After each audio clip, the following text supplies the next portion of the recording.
തിരുവനന്തപുരം വിഴിഞ്ഞത്ത് ടിപ്പറിൽ നിന്ന് കല്ല് തെറിച്ച് വീണ് മരിച്ച മുക്കോല സ്വദേശി അനന്തുവിന്റെ മൃതദേഹം സംസ്കരിച്ചു. വീട്ടിലും അനന്തു പഠിച്ച കോളേജിലും മൃതദേഹം പൊതുദർശനത്തിന് വെച്ചിരുന്നു. അദാനി പോർട്ട് അധികൃതരുടെ ഭാഗത്ത് നിന്ന് അനാസ്ഥയുണ്ടാകുന്നുവെന്ന് ആരോപിച്ച് വിഴിഞ്ഞം തുറമുഖ സംരക്ഷണ കൗൺസിലിന്റെ നേതൃത്വത്തിൽ വിഴിഞ്ഞം തുറമുഖ കവാടത്തിന് മുന്നിൽ പ്രതിഷേധിച്ചു. സ്വനൂപ് വിവരങ്ങളുമായി തിരുവനന്തപുരത്ത് സ്വനൂപ്, ഇന്ന് ഈ സംസ്കാര ചടങ്ങ് നാട്ടുകാർ മുഴുവൻ പങ്കെടുത്തു. എന്തായിരുന്നു അവിടെ കണ്ടത്? ജിംസ്, ഇന്നലെ മരണപ്പെട്ട അനന്തുവിന്റെ സംസ്കാര ചടങ്ങുകളെല്ലാം തന്നെ പൂർത്തിയായിട്ടുണ്ട്. രാവിലെ അനന്തു പഠിക്കുന്ന നിംസ് ആശുപത്രി അവിടെ പൊതുദർശനത്തിന് വെച്ച ശേഷമാണ് മൃതദേഹം മുക്കോലയുള്ള വീട്ടിലേക്ക് എത്തിച്ചത്. ഇന്നലെ രാവിലെ ഈ ടിപ്പറിൽ നിന്ന് വിഴിഞ്ഞം തുറമുഖത്തേക്ക് കൊണ്ടുപോയ ടിപ്പറിൽ നിന്ന് കല്ല് തെറിച്ചു വീണാണ് അനന്തു മരണപ്പെട്ടത്. അമിതഭാരം കയറ്റിയായിരുന്നു.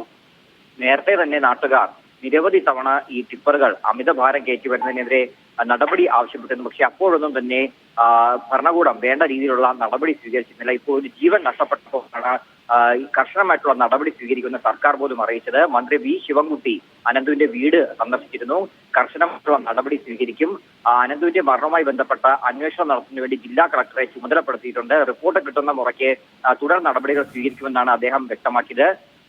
നഷ്ടപരിഹാരം നൽകേണ്ടത് പോർട്ട് അധികൃതരാണ്. സർക്കാരിന്റെ ഭാഗത്തുനിന്ന് നഷ്ടപരിഹാരം മുഖ്യമന്ത്രിയുമായിട്ട് കൂടിയാലോചിച്ച ശേഷം തീരുമാനിക്കാമെന്നും അദ്ദേഹം വ്യക്തമാക്കിയിട്ടുണ്ട്. രാഷ്ട്രീയ രംഗത്തുനിന്നുള്ളവരും അനന്തുവിന്റെ ഭൗതിക ശരീരം കാണുന്നതിന് വേണ്ടി എത്തിയിരുന്നു.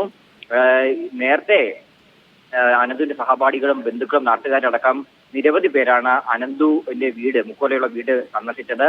ദാരുണമായിട്ടുള്ള ഒരു മരണമായിരുന്നു. കാരണം 4ാം വർഷ BD വിദ്യാർത്ഥിയാണ് അനന്തു. നിംസ് ആശുപത്രിയിലാണ് അനന്തു പഠിക്കുന്നത്. പക്ഷേ ഇന്നലെ അതിദാരുണമായിട്ടൊരു സംഭവമാണ് ഉണ്ടായത്. രാവിലെ അമ്മയോട് യാത്ര പറഞ്ഞ് ആശുപത്രിയിലേക്ക്, അതായത് പഠിക്കുന്ന ആശുപത്രിയിലേക്ക് ഇറങ്ങുകയായിരുന്നു. പക്ഷേ വീടിന് 500 മീറ്റർ മാറിയാണ് അമിതഭാരം കയറ്റി വന്ന ലോറിയിൽ നിന്ന് ഒരു കല്ല് തെറിച്ച് അത് അനന്തുവിന്റെ തലയിൽ വീഴുന്നതും അനന്തുവിനെ ഉടൻ തന്നെ ആശുപത്രി എത്തിച്ചെങ്കിലും 3 ശസ്ത്രക്രിയ അടക്കം നടത്തിയെങ്കിലും ജീവൻ രക്ഷിക്കാൻ കഴിഞ്ഞില്ല. ഒടുവിൽ ഹൃദയസ്തംഭനം മൂലമാണ് അനന്തു മരണപ്പെട്ടത്. എന്തായാലും അനന്തുവിന്റെ കുറ്റക്കാർക്കെതിരെ കർശന നടപടി സ്വീകരിക്കുന്നത് സർക്കാർ അറിയിച്ചിട്ടുണ്ട്. അതിനോടൊപ്പം തന്നെ തുറമുഖ കവാടത്തിൽ വിഴിഞ്ഞം പോർട്ട് സംരക്ഷണ ആക്ഷൻ കൗൺസിലിന്റെ നേതൃത്വത്തിലും പ്രതിഷേധം നടക്കുകയാണ്.